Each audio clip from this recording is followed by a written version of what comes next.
आप सुन रहे हैं शरत चंद्र चट्टोपाध्याय का उपन्यास स्वामी, धारावाहिक रूप से। आज सुनिए अंतिम भाग।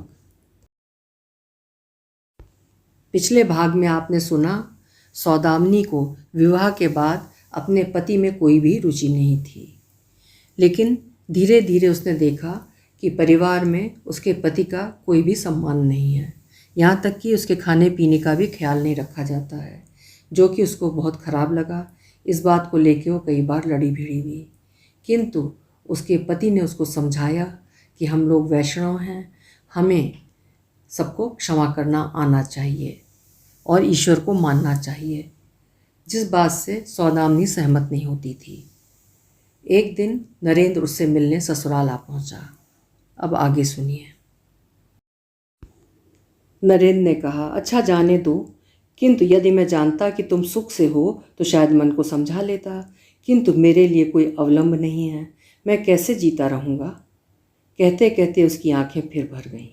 उसने मेरा हाथ खींचकर उसी से अपने आंसू पोंछे और बोला, इस संसार में इतना बड़ा अन्याय और किस देश में संभव है? क्या स्त्रियों में प्राण नहीं होता, भावना नहीं होती? उनकी इच्छा के विरुद्ध ब्याह करके जन्म भर जलाने का अधिकार संसार में किसे है? मैं ये सब बातें जानती थी। मामा क्या नित्य ही इस तरह की बातें हुआ करती थीं? मेरा मन हिल गया। पूछा, मुझे क्या करने को कहते हो? नरेंद्र बोला, मैं कुछ भी नहीं कहता, केवल यही बता जाना चाहता हूँ कि मौत से बचकर उठ खड़ा होने के बाद से मैं इसी दिन की प्रतीक्षा करता रहा हूँ। शायद एक दिन सुनोगी कि जिस मौत के मुंह से बचकर आया था उसी के मुंह में पुनः समा गया हूँ। किंतु तुमसे मेरा यही अंतिम निवेदन है कि यदि जीते जी कुछ भी न पा सका तो मरने के अनंतर अपनी आंखों के 2 बूंद आंसू मेरे लिए गिरा देना। यदि आत्मा नाम की कोई वस्तु होगी तो उन बूंदों से ही तृप्त हो जाएगी। मेरा हाथ उसके हाथ में वैसा ही पड़ा रहा। मैं चुप बैठी रही। अब सोचती हूँ कि यदि उस दिन जान सकी होती कि मनुष्य का मन इतना हल्का है और उसे उल्टी दिशा की ओर बहने में इतना कम समय लगता है, तो उसी समय झटक कर हाथ छुड़ा लेती और खिड़की बंद कर देती तथा उसकी कोई बात नहीं सुनती। किंतु मैंने वैसा कुछ नहीं किया, और जैसे तूफानी नदी के किनारे के वृक्ष काँप उठते हैं, उसी तरह मेरा सारा शरीर काँप उठा। लगा मानो नरेंद्र ने मेरी उंगलियों से मेरे शरीर में सैकड़ों विद्युत धाराएं प्रवाहित कर दी हैं, और वे धाराएं मेरे शरीर को पूर्णतः बेबस किए डाल रही हैं। मुझे अनुभव हुआ कि यदि खिड़की में लोहे की छड़ न होते तो शायद वो मुझे खींच कर ले भागता और मैं चिल्ला भी न सकती। न जाने कब तक हम लोग इसी प्रकार स्तब्ध खड़े रहे। फिर वो बोला, सौदामिनी, तुम तो जानती हो कि ये झूठे शास्त्र केवल स्त्रियों को बंधन में रखने वाली कड़ियाँ भर हैं। सतीत्व की महिमा केवल स्त्री को बताई जाती है, पुरुष के लिए कोई नियम बंधन नहीं है। ये सब धोखा है। क्या स्त्री की आत्मा नहीं होती? वे क्या केवल पुरुषों की सेवा चाकरी के लिए बनाई गई हैं? क्यों बहू, क्या तुम लोगों की बातें कभी समाप्त ना होंगी? सिर पर अकस्मात वज्र गिर पड़ने से भी मनुष्य इस तरह न चौंकते होंगे जैसे हम दोनों इन शब्दों पर चौंक पड़े। नरेंद्र मेरा हाथ छोड़कर झट नीचे बैठ गया। मैंने घूमकर देखा कि खिड़की के ठीक सामने बरामदे में मेरी सास खड़ी हैं। थोड़ी देर में बोली, इस गांव के लोग इतने सभ्य नहीं हैं। इस तरह आड़ में खड़े रोते धोते देखेंगे तो ऐब लगाने से न चूकेंगे। इससे अच्छा तो यही था कि तुम बाबू को घर के भीतर ही बुलवा लेती, वो देखने सुनने में ज़्यादा अच्छा लगता। मेरी जीभ जड़ हो गई, मुंह से एक शब्द भी ना निकला। हंसकर सास ने कहा, कह तो सकती नहीं, परंतु सोच सोच कर मरी जाती हूँ कि मेरी बहू क्यों इतना कष्ट उठाकर ज़मीन पर सोती है। अच्छा, बाबू दोपहर की चाय पीते हैं, चाय तैयार है, उनसे पूछ लो कि बैठक में भेज दूँ या बाग में खड़े खड़े ही पिएंगे। मैं उठ खड़ी हुई और बहुत जोर लगाकर बोली, क्यों माँ, क्या तुम इसी तरह रोज आड़ में खड़ी होकर बातें सुना करती हो? सिर हिलाते हुए सास ने उत्तर दिया, नहीं बेटी, मुझे इतना समय कहाँ, घर गृहस्थी के कामों से ही छुट्टी नहीं मिलती। वात की पीड़ा से मर रही हूँ, फिर भी चाय बनाने रसोई में जाना पड़ा। अच्छा, चाय यहीं भेज देती हूँ। बाबू बड़े लजाधुर मालूम होते हैं, शायद मेरे सामने चाय न पिएं। इतना कहकर वो मुस्कुराती हुई चली गई। ऐसी होती है स्त्रियों की द्वेष भावना। बदला चुकाने में उन्होंने छोटाई का भी कुछ ख्याल नहीं किया। मैं वहीं ज़मीन पर आंखें बंद करके पड़ गई। शरीर पसीने पसीने हो गया, यहाँ तक कि ज़मीन तर हो गई। सांत्वना की बात इतनी ही थी कि आज वे नहीं लौटेंगे और कम से कम आज रात तो चुपचाप पड़ी रहूँगी और उनके सामने मुझे कोई सफाई न देनी होगी। कई बार उठकर काम धंधे में मन लगाने की बात सोची, जैसे कुछ हुआ ही ना हो, किंतु कुछ न कर सकी। शरीर काँप काँप कर रह गया। शाम बीत चली, किंतु कोई मेरे कमरे में दिया जलाने भी नहीं आया। रात 8 बजे का समय होगा कि बाहर उनका स्वर सुनाई पड़ा। लगा मेरे हृदय की धड़कन बंद हो गई है। वे नौकर से पूछ रहे थे, नरेंद्र बाबू अचानक क्यों चले गए? नौकर ने क्या कहा सुनाई नहीं पड़ा। हाँ, उनकी बात सुनाई पड़ी। मैंने शिकार के लिए मना कर दिया था, शायद इसी से चले गए, किंतु मैं और कर ही क्या सकता था। घर में आते ही सास ने पुकार कर कहा, बेटा जरा इधर तो आओ। मैं जानती थी कि वहाँ से छूटते ही मेरे पास आने में पल भर की देरी नहीं करेंगे। कमरे में आते उनके निष्ठुर आघात की प्रतीक्षा करती मैं काट सी पड़ी थी, किंतु उन्होंने कुछ नहीं कहा और कपड़े उतार संध्यादि कर्म के लिए बाहर चले गए, जैसे कुछ हुआ ही ना हो, जैसे सास ने उनसे कुछ कहा ही ना हो। भोजनादि के बाद वे कमरे में आकर सो गए। रात बीत गई, उन्होंने मुझसे कोई बात ना की। सवेरा हुआ, सब संकोच दूर कर मैं उठी और रसोई घर में जाने लगी। मंजरी देवरानी ने कहा, रसोई घर में आने की आवश्यकता नहीं, मैं यहाँ देख लूँगी। मैंने पूछा, क्या तुम्हारे रहते मुझे रसोई में नहीं आना चाहिए? आवश्यकता क्या है, माँ ने मना कर दिया है, कहकर वो मुँह फेर कर मुस्कुराने लगी। मेरे मुँह से एक शब्द नहीं निकला। मैं अवसन्न हो चुपचाप खड़ी रही, फिर कमरे में चली गई। मैंने देखा घर में सभी के मुंह पर अंधेरा छाया हुआ है, केवल उन्हीं के मुंह पर कोई विकार नहीं है, उनके जिनके मुख पर सबसे ज़्यादा अंधकार होना चाहिए था। स्वामी का नित्य प्रसन्न मुख आज भी उसी प्रकार प्रसन्न था।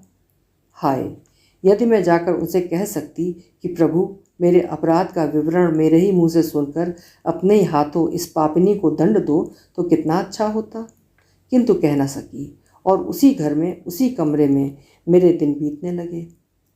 जो काल माँ के हृदय से पुत्र मरण का शोक दूर कर देता है, उसी काल ने इस पापिष्ठा के सिर से भी पाप का बोझ उतार दिया।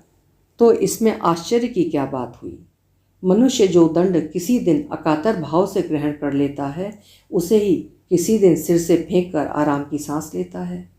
किंतु समय का व्यवधान जो जो अपराध की गुरुता को अस्पष्ट और हल्का बनाता चलता है, त्यों तो उसके दंड का बोझ भारी और असह्य होता जाता है। मनुष्य के मन की रचना ही ऐसी है। अनिश्चित संशय में वो उग्र और भीषण हो जाता है। धीरे धीरे जब 7 दिन बीत गए, तब मेरे मन में बार बार ये बात उठने लगी कि मैंने क्या अपराध किया है जो स्वामी मुझसे कुछ भी ना पूछेंगे और बिना न्याय किए ही दंड देते जाएंगे। सुना उस दिन सुबह सास कह रही हैं, आ गई मुक्ता, तू तो 4 दिन को कह के गई थी, इतने दिन लगा दिए। मैं समझ गई कि मुक्ता क्यों लौट आई है। मैं स्नान करने जा रही थी कि मुक्ता ने मुस्कुराकर मेरे हाथ में एक कागज़ पकड़ा दिया। सहसा लगा जैसे किसी ने धधकता हुआ अंगार मेरे हाथों पर रख दिया है। मन में आया चिंदी चिंदी करके उसे फेंक दूँ, पर उससे और संदेह होता। निर्जन घाट पर चिट्ठी पढ़ी, वो लाल रोशनाई में लिखी थी। 2-3 बार पढ़ा, फिर टुकड़े टुकड़े करके तालाब में फेंक दिया। स्नान किया और घर लौट आई, परंतु उस चिट्ठी में था क्या? वही जो संसार का सबसे बड़ा अपराध है। धोबी ने कहा, बहू जी, बाबूजी के कपड़े धोने के लिए दे दो। कपड़ों की जेब देखते हुए एक पोस्ट कार्ड मिला। देखा, मेरे ही नाम की चिट्ठी है, माँ ने लिखी है, 5 दिन पहले की है, किंतु मुझे अभी तक नहीं दी गई थी। माँ ने लिखा था, घर में आग लग जाने से रसोई घर छोड़कर सब कुछ जल गया है। रसोई में रहकर किसी प्रकार समय बिता रहे हैं। मेरी आंखें जलने लगी। ना जाने कब तक चिट्ठी लिए बैठी रही। धोबी के चिल्लाने पर हड़बड़ा कर उठी, कपड़े उसके सामने फेंक दिए और लेट गई। आंसुओं से तकिया भीग गया। मन में बार बार आता, क्या यही है उनकी भगवान में निष्ठा? मेरी माँ गरीब है, कहीं मैं उसके लिए सहायता न मांग बैठूं, इसीलिए मेरी चिट्ठी तक मुझे न दी गई। मेरे नास्तिक मामा क्या इतने क्षुद्र हो सकते थे? जब वो घर आए, मैंने कहा, हमारे मायके का घर जल गया है। किससे सुना? चिट्ठी उन पर फेंक कर बोली, धोबी को कपड़े देते समय तुम्हारी ही जेब से मिली है। मैं जानती हूँ तुम नास्तिक समझ मुझसे घृणा करते हो, किंतु जो छिपकर दूसरों की चिट्ठियाँ पढ़ते हैं और जासूसी करते हैं उनसे हम भी घृणा करते हैं। क्या तुम्हारे घर भर का यही ढंग है? आकंठ पाप पंख में डूबे हुए के मुंह से ये बात? ऐसा स्पर्धापूर्ण आघात मेरे स्वामी के सिवा और कोई नहीं सह सकता था। महाप्रभु की आज्ञा अक्षय कवच की भांति इनको इस प्रकार घेरे हुए थी कि मेरा तीक्ष्ण शूल स्वयं टूक टूक हो गया। सूखी हंसी हंसकर बोले, मैंने न जाने कैसी अनमस्कता की दशा में उसे पढ़ा था। सौदामिनी, मुझे क्षमा करो। आज पहली बार उन्होंने मेरा नाम लिया था। मैं बोली, झूठी बात, यदि ऐसा होता तो मेरी चिट्ठी मुझे दे दी गई होती। मैं जानती हूँ कि यह समाचार मुझसे क्यों छिपाया गया। वे बोले, तुम्हें इस समाचार से दुख होता, इसलिए सोचा था कि कुछ दिन बीत जाने पर तुम्हें बताऊंगा। मैं बोलती गई, जान गई कि तुम कैसे ज्योतिषी हो। तुम ही क्या, तुम्हारे घर भर के लोग मेरे पीछे जासूस की तरह लगे रहते हैं। जानते हो कि अंग्रेज महिलाएं तो ऐसे स्वामी का मुंह भी नहीं देखती। अरे अभागिनी, कह ले जो तेरे मुंह में आवे। तेरा दंड अभी कहाँ गया है? सब संचित हो रहा है। स्वामी स्तब्ध बैठे रहे। उन्होंने मेरी किसी बात का उत्तर नहीं दिया। क्या इतनी क्षमा मनुष्य कर सकता है? मैंने फिर कहा। मेरे रसोई में प्रवेश करते ही वे चौंक कर बीच में बोले, ओह ये बात थी, तभी मेरे खान पान की व्यवस्था। मैं बोल उठी, मुझे इसकी कोई शिकायत नहीं, किंतु मैंने हिंदू घर में जन्म लिया है। क्या इसलिए तुम लोग कोच कोच कर तिल तिल मेरे प्राण लोगे? मेरे मामा का रसोई घर अब भी बचा है, मैं कल ही वहाँ चली जाऊँगी।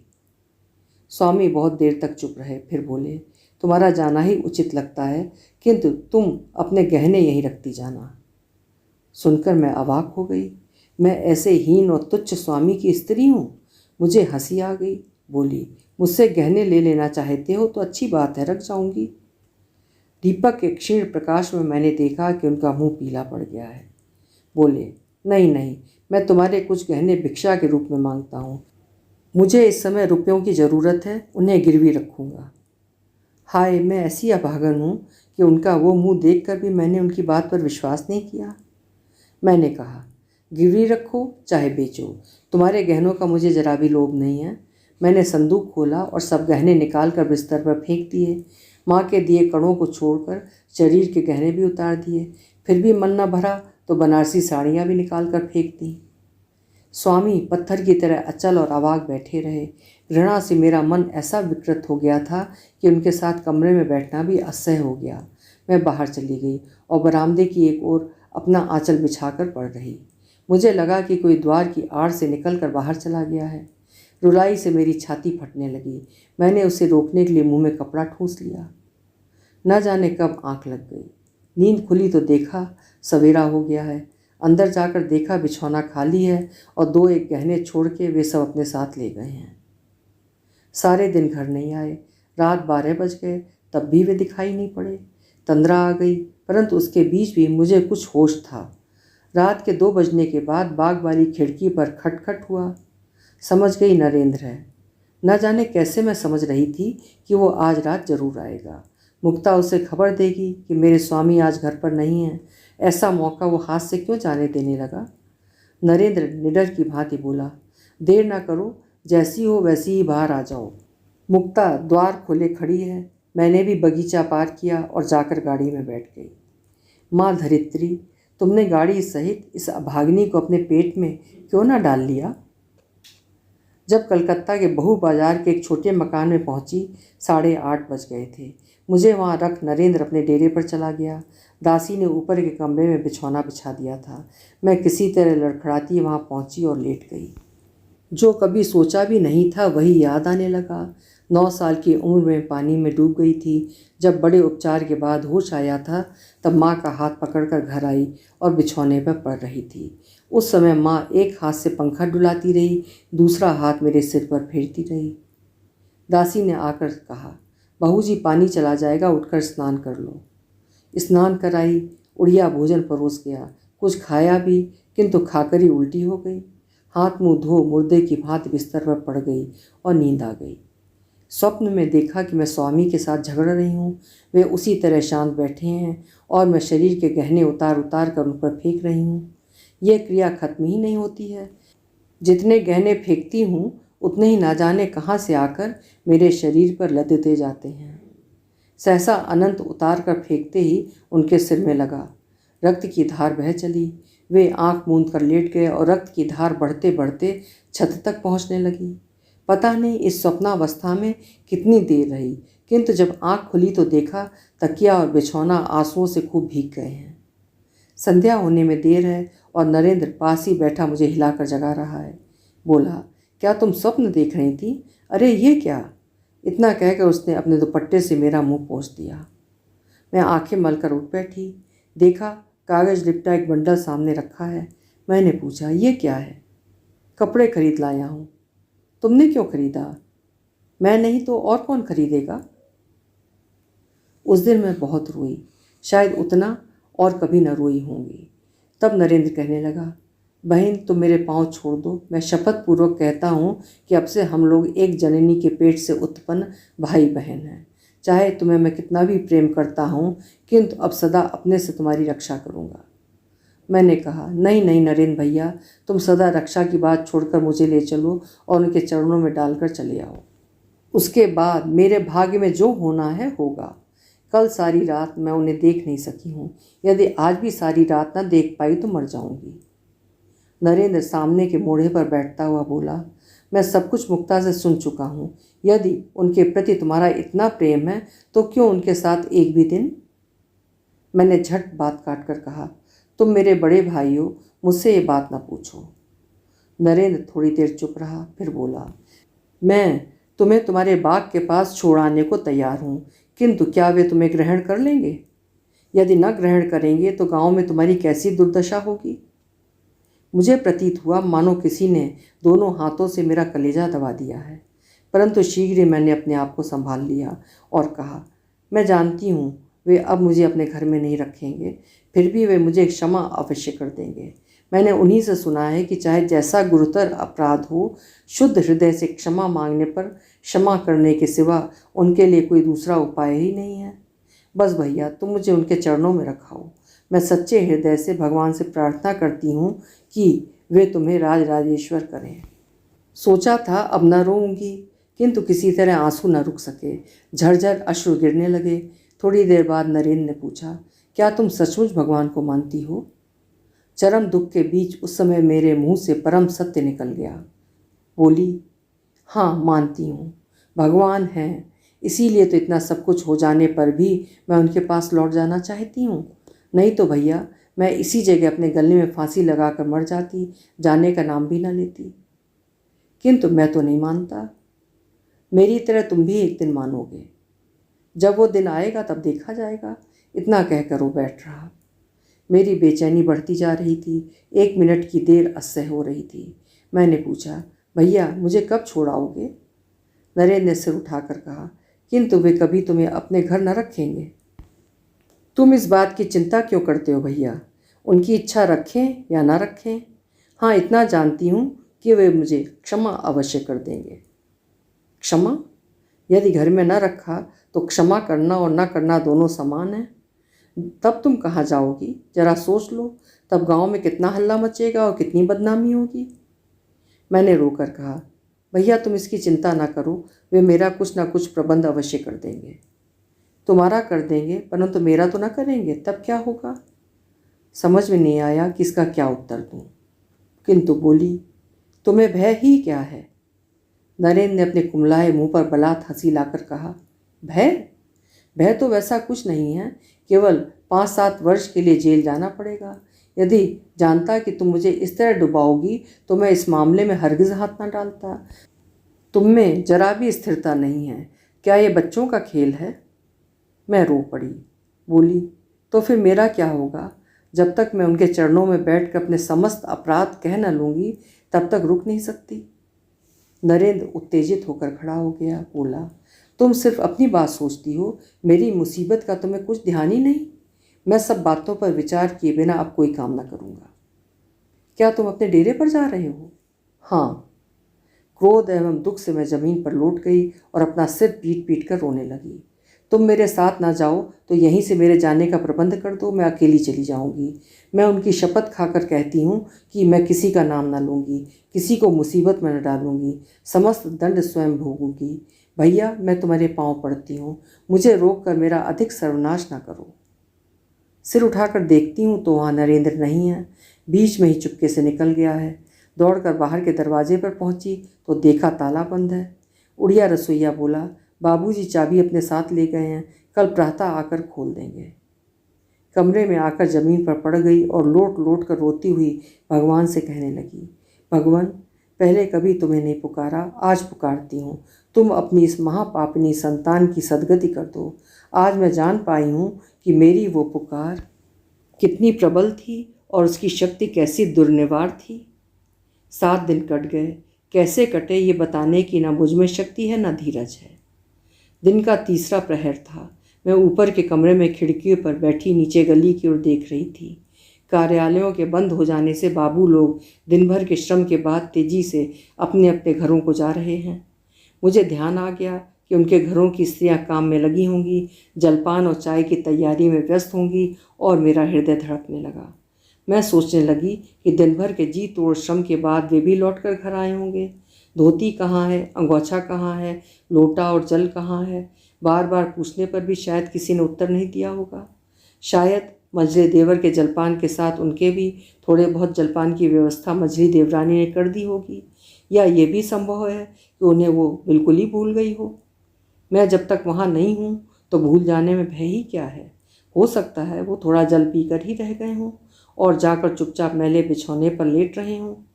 फिर ज़्यादा रात गए थोड़ा सूखा भात और उबले आलू उन्हें परोस दिए गए होंगे। सबको ले देकर यदि कुछ दूध उनके लिए बच गया होगा तो उनका परम सौभाग्य ही मानना चाहिए।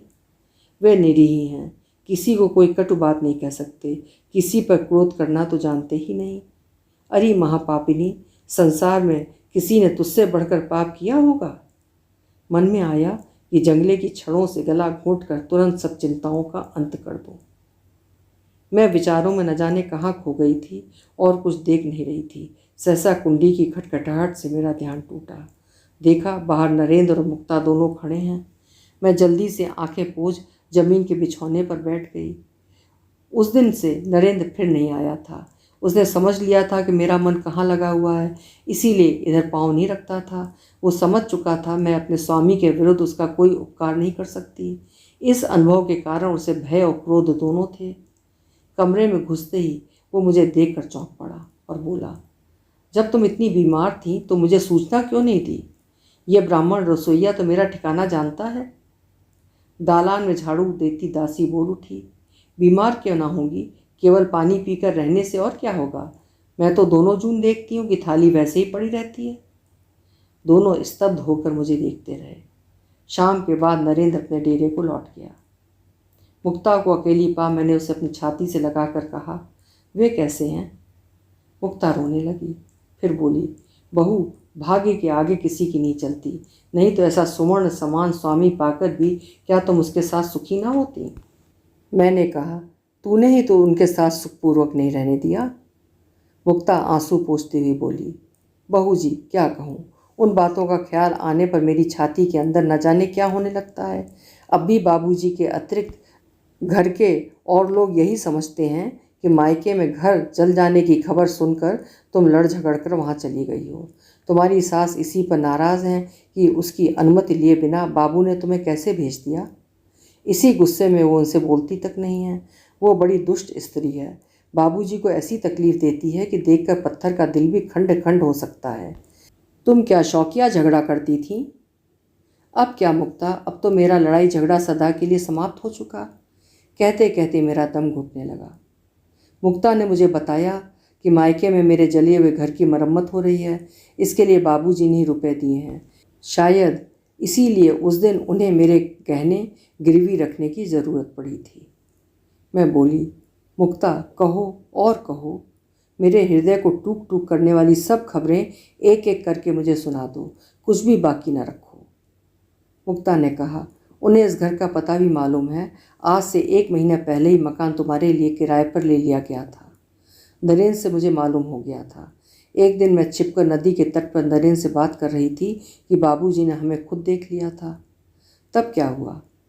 बहू जी, ब्राह्मण के पांव छूकर मुझसे झूठ नहीं बोला गया, इसलिए आते समय मैं उन्हें यहाँ का पता बताकर आई। मैं मुक्ता की गोद में सिर रखकर आंखें मूंदे हुए लेट गई। बहुत समय इस तरह बीत गया। सहसा मुक्ता ने कहा, बहू जी। क्या है मुक्ता? यदि बाबूजी तुम्हें ले जाने के लिए खुद ही आए तो?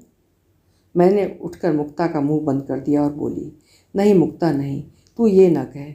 मुझ पर जो दुख आ पड़ा है उसके बीच मेरी चेतना बनी रहे। पागल करके तू मेरे प्रायश्चित की राह न बंद कर मुक्ता। मुक्ता ने झटका देकर अपना मुंह छुड़ा लिया, फिर बोली, बहू जी मुझे भी तो प्रायश्चित करना है। रुपयों के साथ तुले पाप को मैं अपने घर में बंद करके तो न रख सकूंगी। मैंने कुछ जवाब नहीं दिया और आंखें बंद कर लेट गई। मन में कहने लगी, अरे मुक्ता, ये धरती अभी तक धरती है। आकाश कुसुम की बातें सुनी भर गई हैं, किसी ने उसे आंखों से फूलते नहीं देखा है। घंटे भर बाद मुक्ता नीचे से भोजन करके लौटी। उस समय रात के 10 बज चुके थे। आते ही बोली, बहू जी सिर पर आंचल धर लो, बाबूजी आ रहे हैं। बस इतना कहकर वो झट बाहर चली गई। फिर इतनी रात को आ गए, कहकर सिर पर आंचल ठीक करके जो ही मैं उठ बैठी, देखा दरवाजे पर नरेंद्र नहीं मेरे स्वामी खड़े हुए हैं। वे बोले, तुम्हें कुछ बताने की आवश्यकता नहीं, मैं जानता हूँ कि तुम मेरी ही हो, उठो घर चलो। मैंने मन में कहा, भगवान जब इतनी दया की है तो एक दया और करो। जब तक मैं इनके चरणों में अपना सिर न रख दूं तब तक तो हमारा होश हवास बनाए रखो। अभी आप सुन रहे थे शरद चंद्र चट्टोपाध्याय का लिखा हुआ लघु उपन्यास स्वामी। स्वर दिया था मैंने, यानी सीमा सिंह।